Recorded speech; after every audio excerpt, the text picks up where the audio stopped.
Guys તો ફરીથી એક નવા વ્લોગમાં તમારું સ્વાગત છે ભાઈ. બટેકા પૌવાનો પ્રોગ્રામ થઈ ગયો છે ચાલુ ભાઈ. એક ડીશમાં નવું કપલ છે ને બટેકા પૌવા ખાય છે, સાથે ચા દૂધ ને એવું હોય. હેતાંશભાઈ ડાઇનિંગ ટેબલ ઉપર બેસી ગયા છે, બટેકા પૌવાની સાથે છાશ પીતા હોય છે. નવું કપલ કઈ નહીં, નવા કપલના ઘરે નવું બાળક આવી જશે. ઓકે સરસ. તેમ છતાં સૌથી નાનું કપલ નવું કપલ જ રહી છે, બરાબર છે, એવું છે. હાલ આ બાજુ તૈયારી થઈ છે ભાઈ. દહીં છે, અહીંયા ગાજર આદુ ને કાંદાની પેસ્ટ છે. શું બનવા જઈ રહ્યું છે પિનલ? મુઠિયા ઢોકળાનો પ્રોગ્રામ હોય. મસ્ત મજાનો ભાઈ મુઠિયા ઢોકળા બને છે, કેમ કે ઘણા ટાઈમથી ભાઈ, જો કે ઘણો તો નહીં, હમણાં બનાવ્યા હતા ને છેલ્લે 10-15 દિવસ થઈ ગયા, બરાબર. બટેકા પૌવા ત્રણ કાપા વાળી છે ને, હા એમાં કે 3 કાપા વાળી 4 કાપા વાળી ની મસ્તી તીખી મોળીમાં ખબર એમ પડે. એવું છે. આગળની વાત ભાભી કરશે. આગળની વાત ભાભી કરશે. બોલો ભાભી. મને નથી યાદ, એમાં 4 વાળી 3 વાળી હોય છે. અચ્છા, મને યાદ નથી, મેં નહીં જોયું તું. ઓકે જી ભાઈ, આ રીતનો કંઈક પ્રોગ્રામ છે, બરાબર. અને સાંજે છે ને કાકા જનક ને જોઈલભાઈ જમવા માટે આવવાના છે. કાકી ગયા છે ભાઈ ફાર્મમાં. બધી બેનું ભેગી થઈ હતી ભાઈ, મુંબઈ વાળા બધા મામા માસીના ને બધા ગયા છે ફાર્મમાં. કાકા દાદાના. ઓકે જી, સરસ, ગુડ. ચાલો ભાઈ, આ બધું મિક્સર મુકાઈ ગયું છે. મસ્ત મજાના ભાઈ મુઠિયા ઢોકળા બનવાના છે, સાથે ગરમા ગરમ ચાય એન્ડ દહીં, બરાબર. ચિંતન મુઠિયા ઢોકળા ખાઈ નહીં શકે, કેમ કે ભાઈ ખાઈ લીધા છે બટેકા પૌવા. હેતાંશ ને મજા આવી ગઈ. Okay good. આમાં વરિયાળી મિક્સ કરી છે, મરચીની પેસ્ટ મિક્સ કરી છે, પછી હળદર, ધાણા જીરું છે, હિંગ છે ને દહીં ને મીઠું બધું મિક્સ કરી દીધું છે. અને હવે આનું બધું મિશ્રણ બનાવીને હવે આપણે લોટ બધા એડ કરશું આમાં. તો જો હવે થોડોક એવો છે ને આપણે ચણાનો લોટ લેવાનો છે, થોડોક એવો બાજરીનો લોટ લેવાનો છે ભાઈ, અને મોણ માટે તેલ લેવાનું છે 2 પાવડા જેટલું. તો જો હવે છે ને આ લોટ પહેલાં મિક્સ કરી લેવાનો.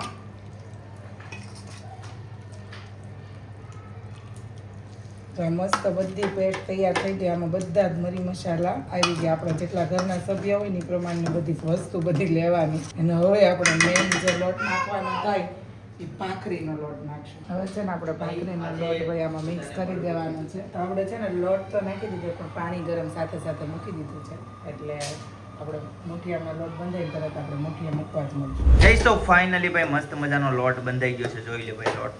યસ. હવે આપણે છે ને થોડુંક તેલ લગાવી દેવું એટલે હાથમાં ચોટે નહીં થોડું. મને કેટલા સમયથી સ્પેશિયલ પાલકના મુઠિયા નથી બનાવ્યા, તો આપણે આજે સ્પેશિયલ પાલકના મુઠિયા બનાવ્યા. હેતાંશ કહેતો તો કાલે પાલકનો શું બનાવવાનું છે? હા, યુઝ મળે ને ખાવા. ઘરમાં વસ્તુ હોય તો ઉપયોગ થાય, બાકી લેવા જવાનું હોય તો કાંઈ ન બને, હોય એનું બને નહીં. ગઈ તો બધા જ જો મુઠિયા બનીને રેડી થઈ ગયા છે. અને હવે આને આપણે છે ને ગેસ ફૂલ રાખશું અને કાથરોટ પર ઢાંકી અને આમને છે ને 15 થી 20 મિનિટ માટે આપણે ચડવા દેશું. ચડી જાય પછી પાછા 5 મિનિટ વરાળથી બફાવા દેશું અને પછી નીચે ઉતારીને ઠારીને અને પીસ કરી નાખશું. ત્યાં સુધીમાં આપણે વઘાર કરવા માટેનું છે ને કોબીને, કેપ્સિકમ ને તલ ને બધું રેડી કરી રાખીએ, એટલે પછી ઉતરે પછી ફટાફટ પાછું વઘારનું પણ સાથે સાથે થઈ જાય. ગાઈસ તો જો મમ્મી છે ને આરતી કરે છે ને, તો અને રીખોળામાં બેહી ગઈ ભાઈ. ડેઈલીનું રૂટીન થઈ ગયું છે હવે તો. આ વઘાર માટેનું બારનું છે આપણું આ. ઓકે, હવે આ ખોલું છે, ખુલ જા સીમ સીમ. ચડ ગયે નહીં ચડે, આ દેખી લો. હા ભાઈ, ધુમાડાના ગોટા. અને રીતો મંદિરની અંદર જઈને છે ને જય જયવાલા કરે છે. જોઈ લો ભાઈ. કરો જય જયવાલા. જય જયવાલા કરો. અને એવી બાર એવી જય જયવાલા કે ભગવાન બુદ્ધિ દેજે, શક્તિ દેજે, એટલે મને હોશિયાર કરજે કે. ચલો હાલો, 2 હાથ જોડો. ગાઈસ તો હવે છે ને મુઠિયા કટિંગ થવાનું થઈ ગયું છે. ચાલો જોઈ લો ભાઈ. આની ઉપર છે ને વઘાર કરવાનો છે. પૂરા થવા. ગાઈસ તો આ બાજુ ચા મુકાઈ ગઈ છે ને આ બાજુ છે ને બાના કાંદા લસણ વગરના ઢોકળા મુકાઈ ગયા છે, બરાબર છે. વઘાર થઈ ગયો છે. હવે આનો વારો છે. બધા મસાલા રેડી થઈ ગયા છે. હમણાં મસ્ત મજાનો વઘાર થાય છે. બા આવી ગયા છે, કાકા આવી ગયા છે. બોલો કાકા, જય યોગેશ્વર. જય યોગેશ્વર. ઢોકળા ખાવાના ને? ઢોકળા, હા ઢોકળા. ચાલો ત્યારે ભાઈ, ઢોકળાની મોજ. બાના તો થઈ ગયા છે. તો કોઈને ભાવતા નથી. તમે આવવાના હતા એટલે બનાવ્યા કાકા ઢોકળા, નકર અમે રોટલા જ ખાવાના હતા. હાલો, બે કાકા આવે ને રોટલા જ ખવડાવવાના છે. પછી એમ કે હાવ આવું બનાવ્યું એમ કે. એમ કે આપણને એમ તો બિચાર આવે છે, હાલો ને કાકા હારું બે બનાવે. તો નીચે આવ્યો. રોટલા બધું કોણ કરે? આમાં શેંગાનો લોટ હોય, બાજરીનો લોટ હોય, બધું શાકભાજી હોય. આવી વસ્તુ તો હાલે. હા. જનક નીચે આવ્યો તો હા. મેં પૂછ્યું તો હું ભાભી હું બનાવ્યું છે? હા. તો આ મન તો થાય જ. બની ગયા પછી વધારે એમ થાય કે પેલા એમ થાય આમ છે ને તેમ છે, પછી વધારે મજા આવે.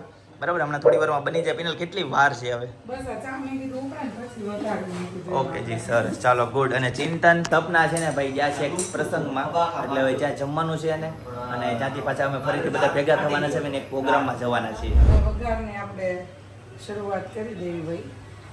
તો આપણે પહેલા તો છે ને તેલ ગરમ મૂકી દઈશું. બધી વસ્તુમાં છે ને ભાઈ તડકો લાગે ને તો જ મજા આવે. તડકો એટલે ભાઈ શું કહેવાય, ઉપરથી વઘાર થાય ને તો જ એનો ટેસ્ટ આવે. બરાબર, તો ફાઇનલી વઘાર થવા જઈ રહ્યો છે ભાઈ. તેલ મુકાઈ ગયું છે ગરમ થવા માટે. તડકો લાગે તો જ મજા આવે. પછી આપણી ઉપર તડકો લાગે ત્યારે ત્યારે એ તો 2 મહિના રહે એવું, પણ પછી ચોમાસામાં કેવી મજા આવે તો એ વિચાર ખાલી. તડકો લાગ્યો પછી એસી ગયા કેવી મજા આવે ભાઈ, એમ ભાઈ એનો ટેસ્ટ જ અલગ આવે. સમજણો તને? એવું છે ભાઈ.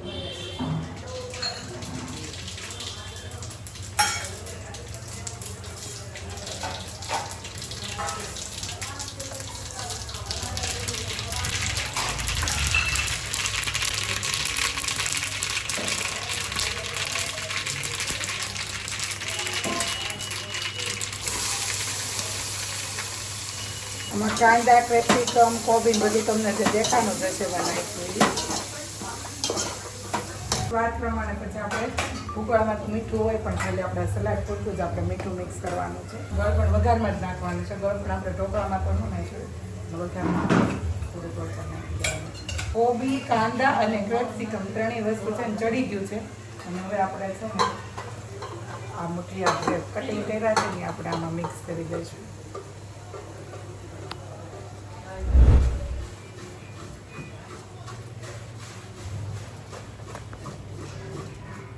મસ્ત મજાના ભાઈ ઢોકળા બની જાય છે. મુઠિયા ઢોકળા ભાઈ. જનકભાઈ આવી જાય છે, આપણે જોઈ લે ભાઈ. જે સાયન્સ એ વાગી ન જાય ભાઈ, નહીં વાગે ને? હા જો ભાઈ કેક કટિંગ કરતો હોય ને એમ. ન કરે બેટા, કાકાને કેક આપી દે હરખું મસ્ત. બે જનક કાકાને જોઈ ગઈશ તો જો એન્ટ્રીમાં રંગોળી કેટલી મસ્ત મજાની છે, જોઈ લો ભાઈ. ઓલું કરવામાં કેટલી મહેનત જાય, સમય બગડે. હા અને મસ્ત ફ્રી ટાંકો પડતો એવો છે, એની હા. ફરતી કાકાની રંગોળી કરી. રાઈટ. વાત મારા સંસ્કાર, મારા વિચાર કરતા કેટલું નીચે ઉતરવું ને કેટલું પડવું એ મારા સંસ્કાર અને મારા ચારિત્રની વાત છે.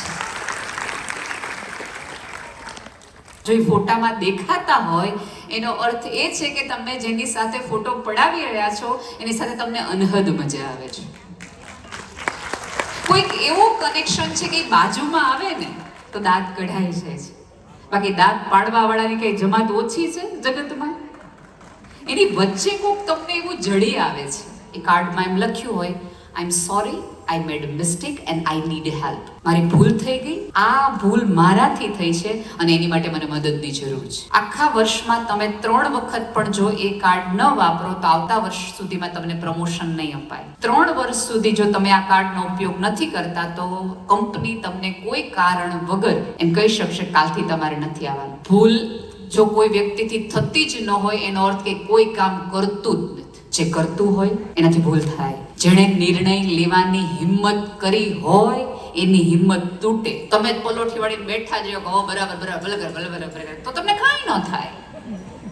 જો આ સાદી વાત છે કે શિવાજી નામ સાંભળી, હાલરડા સાંભળી, એના વિચારો સાંભળીને શિવાજી જેવું જીવવું એ જુદી વાત છે અને શિવાજી બીડી પીને મરી જવું એ જુદી વસ્તુ છે. આપણે બીજા વર્ગવાળા છીએ. હમણાં જ એક છોકરી મને ભુજના કાર્યક્રમમાં કીધું હતું કે બેન તમને ખબર છે પતિ છે ને કોઈ દિવસ રામ જેવો નહીં ગોતવાનો. એટલે આપણને એમ થાય કે અરે રામ જેવો પતિ ન ગમે તો તેમાં એક વાયકાઓ અત્યારે ચાલે છે ને કે કોકના કીધે પત્નીને મૂકી આવે એવો પતિ ન જોઈએ. ભગવાન મહાદેવ જેવો પતિ જોઈએ કે જે પોતાની પત્નીને કાંઈ કહે તો જગતને સળગાવી દે એવો પતિ જોઈએ. એ બધી વાત તરીકે સાચી છે, પણ એની માટે આપણું શક્તિ અને સતીનું સ્વરૂપ હોવું જરૂરી છે તો પતિ સળગાવે. બાકી આપણે હળગાવતે તો પતિ એ રાજી થાય. પણ મારી અહીંયા બેઠેલા તમામ પતિદેવો અને ટુ બી પતિદેવો જે થશે આવતા દિવસોમાં, જો માતાજી કરીને એમને કોઈ મળતો, કારણ કે બી અત્યારે તકલીફો છે. મારી પત્નીને કોઈ કશું કંઈક કહે તો તમે જગત સળગાવી દો એવી અમારી કોઈ અપેક્ષા નથી. પણ હા, તમારા ઘરના લોકો મેણા ટોણાથી અમને અંદરથી સળગાવતા હોય ત્યારે ફાયર બ્રિગેડનું કામ કરો ને તોય ખણી ગમમાં તમને આટલું કરી લે. એટલું કવચ તો બનો કે જે તીર એના સુધી આવે તો એટલો કવચ બનો કે એને વાગે નહીં, કારણ કે માત્ર ને માત્ર તમારા આધારે જગત આખું છોડીને નવું જગત ઊભું એણે કર્યું. એટલે ફરીવાર સ્ત્રીઓને કહું છું, નિર્ણય તમે જાઓ હોટલ રેસ્ટોરન્ટમાં તો વટથી પહેલી ડીશ તમે જ મગાવો. આ તો આપણે જોઈએ તારે હું ખાઉં છું, તારે તારે તારે પ્લીઝ. જો તમે 40 પછી પહોંચી ગયા હોય તો તમારી ફેવરેટ ડિશ હવે ગોતી લ્યો કે તમને ભાવે છે શું. ગાઈસ તો રાતના વાગી ગયા છે ભાઈ 12:30, ફાઇનલી ઘરે પહોંચી ગયા. બરાબર, તો ચાલો ગાઈસ આજના માટે આટલો જ. આવતીકાલે ફરીથી મળીશું નવા બ્લોગ, નવી સવાર, નવી એનર્જી સાથે. ત્યાં સુધી બધાને Tata, bye bye, C you, good night.